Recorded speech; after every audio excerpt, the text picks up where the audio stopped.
राष्ट्रपिता महात्मा गांधी को बिना डिग्री बताने वाले जम्मू कश्मीर के उपराज्यपाल मनोज सिन्हा के खिलाफ वरिष्ठ पत्रकार गांधीवादी विचारक डॉक्टर राकेश पाठक ने दायर किया इस्तगासा। खबर मध्य प्रदेश के शहर ग्वालियर से है, जहां विगत दिवस राष्ट्रपिता महात्मा गांधी को बिना डिग्री वाला बताने वाले जम्मू कश्मीर के उपराज्यपाल मनोज सिन्हा के खिलाफ विगत दिवस गांधीवादी विचारक डॉक्टर राकेश पाठक ने ग्वालियर के जिला न्यायालय में इस्तगासा पेश कर दिया है। डॉक्टर पाठक ग्वालियर के चीफ जुडिशियल मजिस्ट्रेट के सामने इस्तगासा प्रस्तुत कर उपराज्यपाल मनोज सिन्हा के खिलाफ गांधी जी की मानहानि करने पर मुकदमा चलाने की अपील की।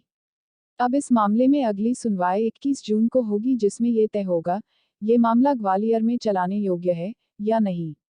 दरअसल मनोज सिन्हा ने विगत 23 मार्च को ग्वालियर के एक निजी विश्वविद्यालय में एक आयोजन में कहा था, गांधी जी एजुकेटेड नहीं थे, शिक्षित नहीं थे। मुझे नहीं लगता कि किसी में साहस है कि ये बात कह सके, लेकिन क्या आप जानते हैं उनके पास एक भी यूनिवर्सिटी डिग्री या क्वालिफिकेशन नहीं थी। हम में से कई लोग ये सोचते हैं कि उनके पास कानून की डिग्री थी, लेकिन उनके पास ये नहीं थी। उनकी एकमात्र योग्यता हाई स्कूल डिप्लोमा थी, जिसको लेकर राकेश पाठक का कहना है गांधी जी की प्रतिष्ठा को इस ठेस पहुंची। आगे उन्होंने इस मामले में मनोज सिन्हा को नोटिस दिया था, साथ ही माफी मांगने के लिए कहा था, लेकिन 2 महीने बीतने के बाद ऐसा नहीं हुआ। नोटिस की प्रति राष्ट्रपति को भी भेजी गई थी। बहरहाल अब इस मामले की अगली सुनवाई 21 जून को होगी। ग्वालियर से रिपोर्टर सागर शर्मा के साथ संपादक नरेंद्र सिकरवार की विशेष रिपोर्ट।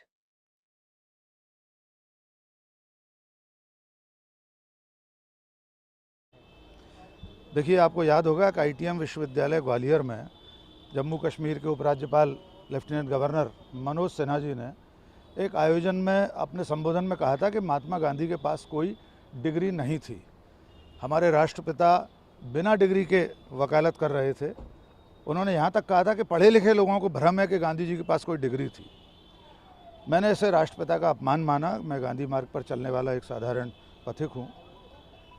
मैंने अगले ही दिन, जिस दिन उनका ये भाषण हुआ था, उन्हें 24 मार्च को एक नोटिस दिया था और उनसे अनुरोध किया था कि अपने इस निराधार कथन पर वे माफ़ी मांग लें, खेद प्रकट कर लें।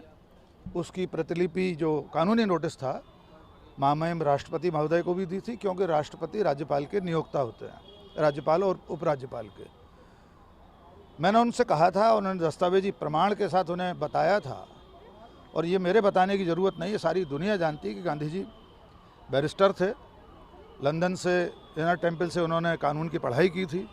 लंदन की बार में रजिस्टर्ड थे, दक्षिण अफ्रीका के बार में रजिस्टर्ड थे, भारत में वकालत करते थे, यहाँ भी वे विधिवत बैरिस्टर थे। तो ये बहुत ही निराधार उनका कथन था उपराज्यपाल महोदय का कि गांधी जी के पास कोई डिग्री नहीं थी। नोटिस पीरियड 2 महीने का होता है, वो नोटिस पीरियड निकल गया, लेकिन महामहिम उपराज्यपाल मनोज सिन्हा जी की तरफ से कोई उत्तर नहीं आया। नोटिस उन्हें सर्व हो गया था, राष्ट्रपति महोदय को भी नोटिस पहुंच चुका था, राष्ट्रपति भवन को। लेकिन जब दोनों ही स्थानों से हमें कोई उत्तर नहीं मिला, तब हमने आज चीफ जुडिशियल मजिस्ट्रेट ग्वालियर की अदालत में प्राइवेट कंप्लेंट दर्ज कराई है, जिसे इस्तगासा कहते हैं, निजी परिवाद। इसमें हमने अदालत से दरियाफ्त किया, उनसे फरियाद की है कि महामहिम उपराज्यपाल मनोज सिन्हा जी के खिलाफ महात्मा गांधी हमारे राष्ट्रपिता के अपमान का मुकदमा चलाया जाए। इसमें बतौर फरियादी मैं अदालत के समक्ष हूँ। अगर अदालत इस पर हमें इजाज़त देता है तो ये मुकदमा आगे चलेगा। आज सिर्फ प्राइवेट इस्तगासा के रूप में हमने एक कंप्लेंट नोट कराई है दंड प्रक्रिया संहिता, भारतीय दंड संहिता 1860 की धारा 500 के अंतर्गत।